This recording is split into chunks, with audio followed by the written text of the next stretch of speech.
Hi ಎಲ್ಲ big boss ಲವರ್ಸಿಗೆ ನನ್ನ ಕಡೆಯಿಂದ big hi. Bigg Boss Kannada season 12ನ ವಾರದ ಕತೆ ಕಿಚ್ಚನ ಜೊತೆ ಸಂಡೇ ಎಪಿಸೋಡಿನ ಇದು ಆಯ್ತಾ. ಪ್ರೋಮೋ ಅನ್ನೋದಕ್ಕಿಂತ ಇದು ಥರ್ಡ್ ಪ್ರೋಮೋ ಆಯ್ತಾ. ಸೆಕೆಂಡ್ ಪ್ರೋಮೋ ಆಯ್ತಾ, ಫಸ್ಟ್ ಪ್ರೋಮೋ ಬಂದಿದೆ, ನಾನು ಆಮೇಲೆ ಬರ್ತೀನಿ ಅದಕ್ಕೆ.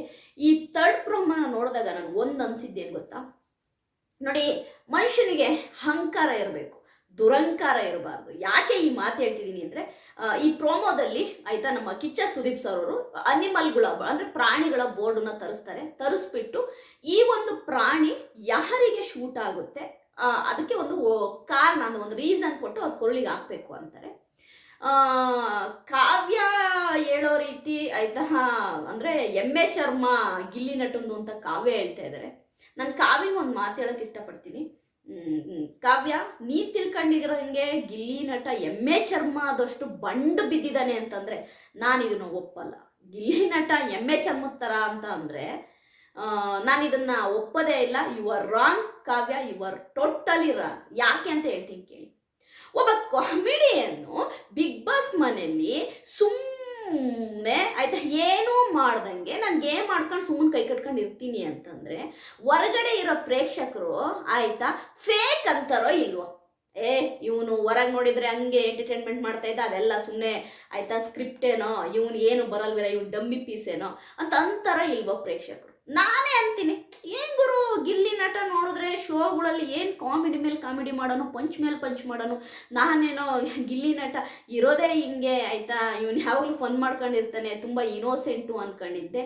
ಇಲ್ಲಿ ನೋಡ್ ಗುರು, ಬಂದು ಬಿಗ್ ಬಾಸ್ ಮನೇಲಿ ಆ್ಯಟಿಟ್ಯೂಡ್ ತೋರಿಸ್ತಾ ಇದ್ದಾನೆ, ಗೇಮ್ ಮಾಡ್ತಾನೆ, ಅವ್ನ ಪಾಡಿಗೆ ಅವನಿರ್ತಾನೆ, ಏನು ಆಯ್ತಾ ಬಿಗ್ ಬಾಸಿಗೆ ಬಂದ ತಕ್ಷಣ ಗಿಲ್ಲಿ ನಟ ಚೇಂಜ್ ಆದ್ನ ಅಂತ ನಾನೇ ಅಂತೀನೋ ಇಲ್ವೋ ಆಯ್ತಾ. ಗಿಲ್ಲಿ ನಟ ಬಿಗ್ ಬಾಸ್ ಮನೇಲಿ ಏನಿದ್ದಾನೆ ಹೊರಗಡೆ ಕೂಡ ಅದೇ. ಅವ್ರ ಫ್ರೆಂಡ್ಸ್ಗಳು ಹೇಳ್ದಂಗೆ ಆಯ್ತಾ, ಶೋ ಅನುಶ್ರೀನೇ ಒಂದ್ಸರಿ ಹೇಳಿದ್ದಾರೆ ಶೋ ಅಲ್ಲಿ, ಅಂದರೆ ಗಿಲ್ಲಿ ನಟ ಅವನಿಗೆ ಫನ್ ಮಾಡೋದು, ಕಾಮಿಡಿ ಮಾಡೋದು ಬಿಟ್ಟರೆ ಬೇರೆ ಏನು ಗೊತ್ತಿಲ್ಲ. ಅವ್ನು ಇನೋಸೆಂಟ್, ಅಂದರೆ ಅವನು ಶಿವರಾಜ್ ಕುಮಾರ್ ಸರ್ ಹೇಳಿದ್ದಾರೆ, ಗಿಲ್ಲಿ ನಟ ಇನೋಸೆಂಟ್, ಅವನು ಏನಿದೆ ಅದನ್ನು ಕಾಮಿಡಿ ಮುಖಾಂತರ ಹೇಳ್ತಾನೆ, ಸುಮ್ಮನೆ ಇರ್ತಾನೆ, ಒಳಗೊಂದು ಹೊರಗೊಂದು ಇಲ್ಲ, ಯಾರಿಗೂ ಮೋಸ ಮಾಡೋದು, ಇನ್ನೊಬ್ಬರು ಎದುರುಗಡೆ ಅಹಂಕಾರ ತೋರಿಸೋದು ಏನೂ ಇಲ್ಲ.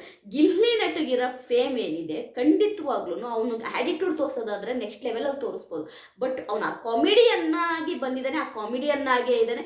ಎಲ್ಲೋ ಒಂದು ಕಡೆ ಅವನು ಮಾತನಾಡೋ ಬರೋದಲ್ಲಿ ಲೋಕಲ್ ಹುಡುಗ, ಮಂಡ್ಯದ ಹುಡುಗ, ಲೋಕಲ್ ಭಾಷೆನೇ ಹಂಗೆ, ಕೆಲವೊಂದ್ಸರಿ ಆಯ್ತಾ ಅವ್ರು ಮಾತನಾಡೋದೇ ಹಂಗೆ ಆಯ್ತಾ, ಅದು ಓವರ್ ಅಂತ ಕೆಲವ್ರಿಗೆ ಅನ್ಸಿದ್ರೆ ಬಿಟ್ರೆ ನನ್ನ ಪ್ರಕಾರವಾಗಿ ಜೆನ್ಯೂನ್ ಆಗಿ ಆನೆಸ್ಟ್ ಆಗಿ ಬಿಗ್ ಬಾಸ್ ಮನೆಯಲ್ಲಿ ಇರುವಂತಂದ್ರೆ ಮುಖವಾಡನೆ ಹಾಕೊಂಡಂಗೆ ಆನೆಸ್ಟ್ ಆಗಿರುವಂತಹ 3 ಕಂಟೆಸ್ಟೆಂಟ್ ಹೆಸರು ಹೇಳಿ ಅಂತಂದ್ರೆ ಗಿಲ್ಲಿ ನಟ, ರಕ್ಷಿತಾ, ಮಾಳು ಅಂತ ಹೇಳ್ತೀನಿ ನಾನು.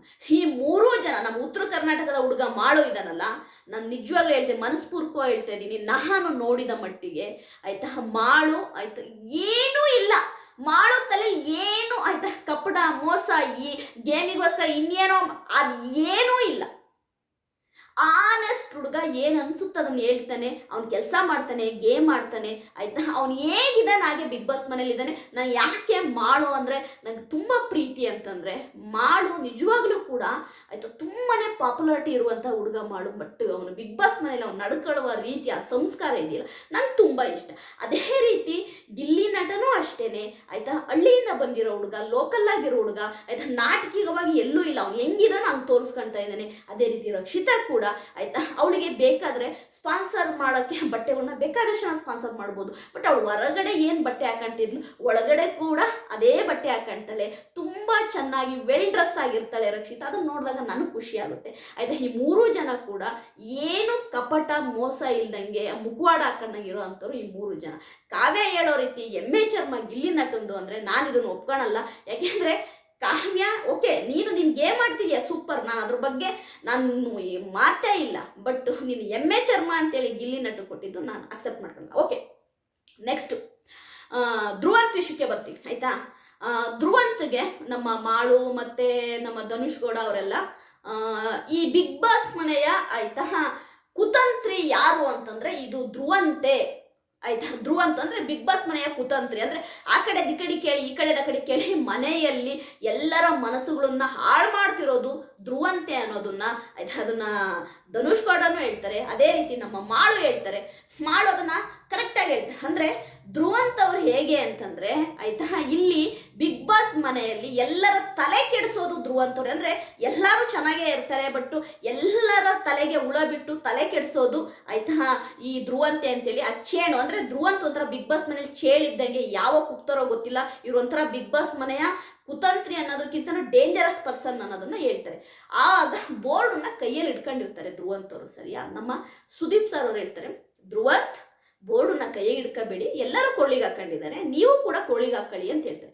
ಆಗ ಧ್ರುವಂತ್ ಹೇಳ್ತಾರೆ, ನೋ, ಅದು ಇಂಗ್ಲೀಷಲ್ಲಿ ಹೇಳೋದವರು, ನೋ ಸರ್, ನಾನು ಇದನ್ನ ಮನೆಗೆ ಇಲ್ಲಿಂದ ಹೋದ್ಮೇಲೆ ನಾನು ಹಾಕೊಳ್ತೀನಿ, ಇವಾಗ ನಾನು ನಾನು ಹೋಗ್ತೀನಿ ಸರ್, ನಾನು ಶೋ ಬಿಟ್ಟು ಹೋಗ್ತೀನಿ ಅನ್ನೋದನ್ನ ಹೇಳ್ತಾರೆ. ಆಯ್ತಾ? ನಾನು ಹೇಳೋದು, ಯಾರಾದ್ರೂ ಒಂದನ್ನ ಕೊಟ್ರೆ ಅದನ್ನ ಅಕ್ಸೆಪ್ಟ್ ಮಾಡ್ಕೋಬೇಕು. ಧ್ರುವಂತ್ ಬಿಗ್ ಬಾಸ್ ಅಲ್ಲಿ ಆಯ್ತಾ ನಿನಗಿಂತ ಆಯ್ತಾ ಬೇರೆ ಬೇರೆದೆಲ್ಲ ಕೊಟ್ಟಿದ್ದಾರೆ ಆಯ್ತಾ. ಟೂ ಹೆಡ್ ಸ್ನೇಕು ಆಯ್ತಾ, ನರಿ, ಹಾವು ಆಯ್ತಾ, ಏನೇನೆಲ್ಲ ಕೊಟ್ಟಿದ್ದಾರೆ ಗೊತ್ತಾ, ಅದೆಲ್ಲವನ್ನೂ ಹಾಕೊಂಡಿರೋರು ಇದ್ದಾರೆ. ಆದರೆ ಧ್ರುವಂತು ಸುದೀಪ್ ಸರ್ ಅವ್ರು ಹೇಳಿದ ಮಾತಿಗೆ, sir I walkout the show ಅಂತ ಹೇಳ್ತಾರೆ. ನಾನು ಅದಕ್ಕೆ ಸುದೀಪ್ ಸರ್ ಅವರು ಆಯ್ತಾ ಒಂದೇ ಒಂದು ಮಾತನ್ನ ಧ್ರುವಂತ್ ಅವರಿಗೆ ಹೇಳಿದ್ದಾರೆ. ಅಂದರೆ 12 ಸೀಸನ್ ಇದು ಧ್ರುವಂತ್, ನಿನಗೆ ಇದು 1 ಸೀಸನು, ನಾನು 11 ಸೀಸನ್ನ ಹೋಸ್ಟ್ ಮಾಡಿದ್ದು 12ನೇ ಸೀಸನ್ನು. ನಿನ್ನಂಥ ಕಂಟೆಸ್ಟೆಂಟ್ಗಳನ್ನ ನಾನು ತುಂಬ ಜನ ನಾನು ನೋಡಿದ್ದೀನಿ. ನನ್ನ ಮುಂದೆ ಇದೆಲ್ಲ ಬೇಡ, ಏನು ರೂಲ್ಸ್ ಇದೆ ಅದನ್ನು ಫಾಲೋ ಮಾಡು, ಇಲ್ಲ ಆಯ್ತಾ ಹೋಗ್ತೀವಿ ಅಂತ ನೀವು ಒಂದೇ ಕಾಲಲ್ಲಿ ನಿಂತರೆ, ನಾವು ಬಿಗ್ ಬಾಸ್ ಮನೆಯಿಂದ ಶೋ ಬಿಟ್ಟು ಹೋಗ್ತೀನಿ ಅಂತಂದರೆ ತಡೆಯೋಕ್ಕೆ ನಾನಂತೂ ರೆಡಿ ಇಲ್ಲ, ಓಪನ್ ಆಗುತ್ತೆ, ಹೋಗೋದಾದರೆ ಹೋಗಿ ಅಂತ ಹೇಳಿದ್ದಾರೆ.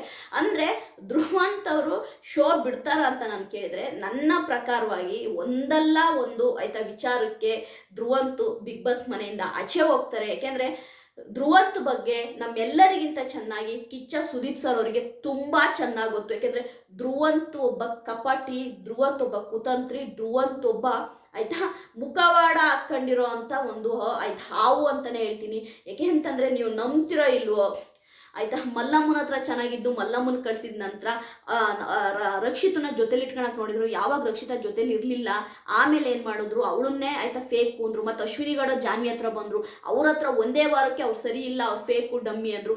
ಅದಾದ ನಂತರ ಅಭಿಷೇಕು ಧನುಷ್ ಗೌಡ ಹತ್ರ ಬಂದರು, ಅಲ್ಲೂ ಅವ್ರನ್ನ ಸರಿ ಇಲ್ಲ ಅಂದರು. ಈಗ ರಘು ಮತ್ತು ಆಯ್ತಾ ಗಿಲ್ಲಿ ನಟನ ಹತ್ರ ಇದ್ದಾರೆ. ನಾನು ಈಗಲೂ ಹೇಳ್ತಾ ಇದ್ದೀನಿ, ರಘು ಸರ್ ಧ್ರುವಂತನ ನಂಬಿದ್ರೆ ನೀವು ಕೆಟ್ರಿ, ಧ್ರುವಂತ್ ಯಾವಾಗ ನಿಮ್ಮನ್ನು ಹಳ್ಳಕ್ಕೆ ತಳ್ತಾನೋ ಗೊತ್ತಿಲ್ಲ. ನನಗೆ ಅನ್ಸೋ ಪ್ರಕಾರವಾಗಿ ಧ್ರುವಂತ್ ಒಂಥರ ಡಿಸ್ಟರ್ಬ್ ಆಗಿರೋ ಮನುಷ್ಯ ಅಂತ ನನಗೆ ಅನಿಸ್ತಾ ಇದೆ. ಯಾಕಂದರೆ ತುಂಬ ಡಿಸ್ಟರ್ಬ್ಡ್ ಮೈಂಡಲ್ಲಿದ್ದಾರೆ ಧ್ರುವಂತ್ ಅವರು. ಯಾಕಂದರೆ ಧ್ರುವಂತ್ ಅವರಿಗೆ ಒಂದು ಸ್ಥಿಮಿತವಾದ ನಿರ್ಧಾರ ಇಲ್ಲ, ಅಂತಂದರೆ ಅವ್ರು ಯಾವಾಗ ಏನು ಮಾಡ್ತಾರೆ ಅನ್ನೋದೇ ಗೊತ್ತಾಗ್ತಿಲ್ಲ.